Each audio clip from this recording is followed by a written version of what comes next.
Sveiki, mīļie strēlnieki, gada mijā, un skatāmies, ko tā atnes strēlniekiem.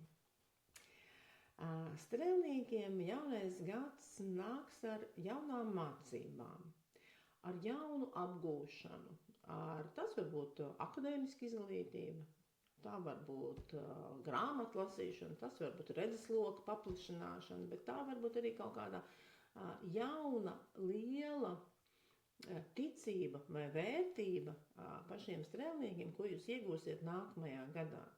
Tam ir saistība ar apkārtējiem cilvēkiem, tam ir saistība ne tikai ar jums, bet arī ar labumu sabiedrībai, ar to, ka jūs varat būt no sākuma tas, kas iespējams mācās, pēc tam tas, kas pasniedz vai dod šo labumu, vai dalās, vai iesaistās.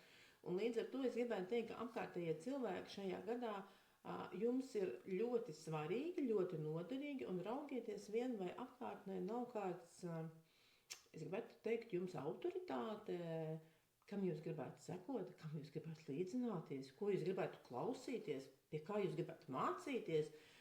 Ja tādā ārkārtīgi izzinoša, gudra enerģija, kas noteikti gada laikā parādīsies jūsu dzīvē. Iespējams, tās ir kādas garīgās prakses, ar ko jūs sāksiet nodarboties nākamajā gadā. Un atcerieties, ka apkārtējie cilvēki un visas pasaules gudrība vai viedums šajā gadā jums ir atvērts. Ļoti, ļoti skaista kārta strēlnieki. Ko neņemt līdzi uz nākamo gadu?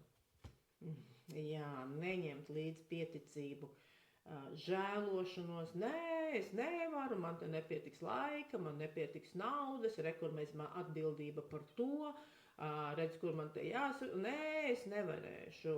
Ticība, šeit ir ticība, ka viss saliksies, viss notiks, viss izdosies, es varēšu, es spēšu, jā, jo tas iekšējais grauzējs, ko es pats visu laiku saku, ka man nav tik daudz stundu diennaktī, es noteikti nevarēšu. Ja es esmu atbildīgs par bērniem vai par vecākiem, un mēs vienmēr esam par kādu atbildīgi, ja? Bet šis nav tā tēma, kuru šajā gadā pārāk daudz cilvēku. Tad neļaujiet sevi gremdēt, bet pats galvenais negremdējiet paši sevi.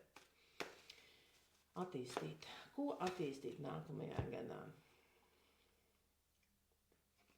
5 zobeni, attīstīt asu prātu, intelektu,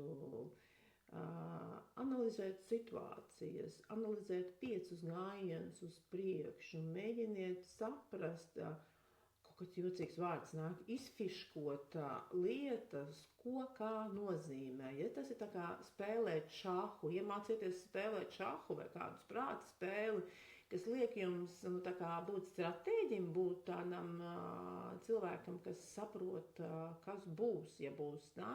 Bet faktiski šī kārta ar savu tādu intelektuālo asumu, ar prasmi reaģēt, ar prasmi būt mazu soli priekšā apkārtējiem cilvēkiem, tā kā apsteigt intelektuāli, apsteigt ar savām prāta spējām. Viņa ļoti sasaucas ar šo te pirmo kārtu, ko es runāju par mācībām, viedumu, gudrību un tādu apķērību, kopsumā apķērību, jā. Un padoms strēlniekiem. Padoms strēlniekiem, beidziet karot. Beidziet karot, jo pārsvarā jūsu karš ir jūsu iekšējais karš. Tie ir jūsu aizspriedumi, tie ir jūsu principi, kuri strēlniekam mēdz būt dažādi, ja? Un neļaujiet sevi iesaistīt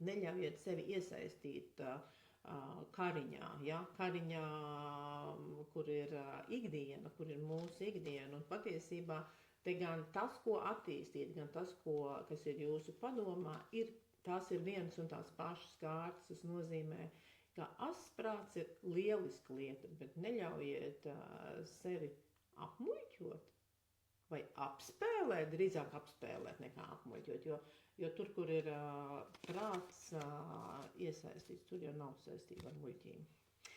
Ļoti izaicinošs, manuprāt, prātu asinošs un izveicību asinošs gads, lai jums tas izdodas patiešām ražīgs un garšīgs.